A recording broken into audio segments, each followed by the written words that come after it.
we got?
If you're into skeletons, that nigga is ridiculous. Yeah. Like, you know what? Yeah, Harry Belefonte, he's like one of the last of the people who was able to not only have a music career, but a theater stage career, and a movie career. Right, and he's an activist.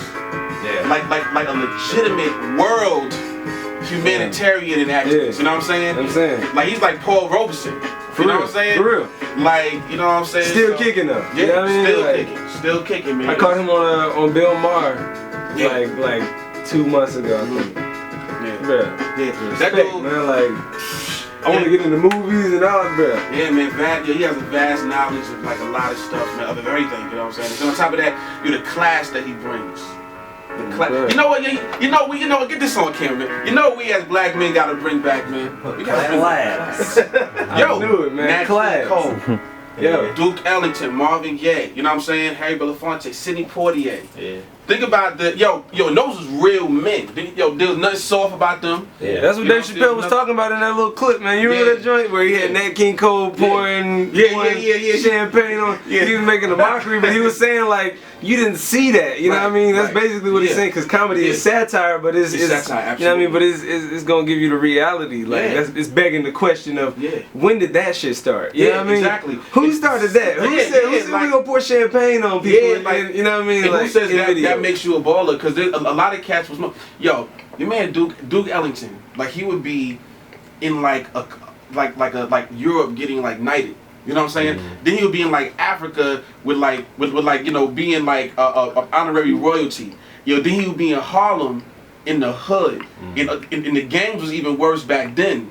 You know what I'm saying? Then but everybody in the hood knew. They're like, oh, it's Duke. He could walk the streets at 2 o'clock in the morning in Harlem and be good. And nobody bother him. Yeah. You know what I'm saying? So that to me, you talking about balling, and then on top of that, like he was like really rich, you know what I'm saying? But he had all his publishing, you know what I'm saying? Right. And he's one of the greatest composers ever of all time. So that's gangster to me. Black Beethoven. Yeah, exactly. Absolutely. Like for real. Yeah. So it's amazing how we define what popping is today. You know what I'm saying? Or how we define what's what symbolizes our success today. You know what I'm saying? Hey, where you from? Where you from? New York. New York. Yeah, from New York. He from Lansing, you know what I'm saying? Home Magic Johnson, but he's a Magic Johnson hater. Yo, he from Lansing, Michigan? Yeah. He from Lansing. Yo, Malcolm X. Malcolm X from Lansing. Yeah. Yeah, don't get that twisted. You kind of look like Malcolm X. Yeah. You got the Malcolm vibe. You know what though? He moved to Lansing. He was from Lansing. Moved to Harlem. No. You know what he moved to? Not Queens. He moved to Queens. He did. Because you know that house he was preaching in Harlem. Oh, but he lived in Queens. Yo, you know the house that was bombed? Oh wow. Yeah. It's by LaGuardia Airport. Oh wow. That's East Elmhurst. You know who else lived in that neighborhood? Harry Belafonte. Damn, that's crazy. Sidney Poitier, Jackie Robinson, Same Fitzgerald. Yeah. But there's a neighborhood closer to where I live at in St. Albans. Billie Holiday, John Coltrane, Count Basie, Brooke Benton, Joe Louis, Sarah Vaughan, Ella Fitzgerald, Leena Horne. Crazy. Yo, they all were in walking distance from each other.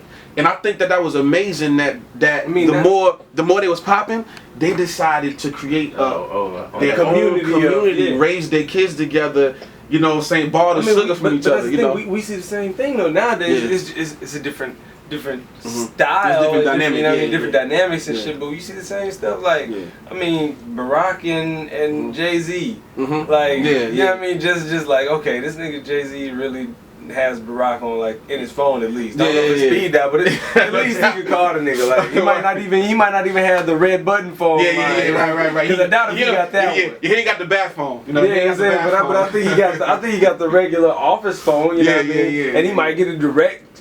Oh yeah, it's Jay-Z calling you on this line. Right. You know what I mean, but yeah, I mean it's amazing. I like to see the camaraderie and the unity and stuff like that because I mean even like what we doing right here, you have 3 different careers, 3 different musicians and artists or whatever the case may be, coming together for one particular cause. I feel like what we gonna create is gonna be special. I think it's gonna be a couple of hit records. You know what I'm saying? I think that we're gonna look back and you know just be like, damn, this shit was just so easy the way we just did it. Cypher, bro. Yeah, it just came together. That's what it is. I've always been a fan of the concept, bro. Yeah. Like, bro, it makes perfect sense. Like, I think it was, I can't remember who it was. I think it was one of the dudes from Sa-Ra.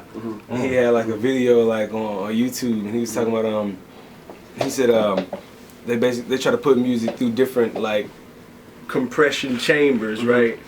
And he was talking about when they process like and make the sounds or whatever, but in my head it made me think of like putting it through different people. Like I come up with an idea, I'm gonna run it through you, and you say, oh yo, you know what? I like this part, but I don't really fuck with that part. We should do this part right here with that shit, and then the first part that you did, and then we run it by this nigga. And he say, hey, I feel like all of that shit is cool, but you know, you really need this in front of it to make all of that shit make sense. To put it in context. Put it in context. You know what I'm saying? Like, the minute you say context, like, you absolutely right. Like, context is everything. Everything, bro. bro. Context is everything. So, we were saying bookends, you know, what goes at the beginning and what goes at the end. So we'll bring it all together or whatever. But yeah, man, I mean, you know, we in there, man. We in there.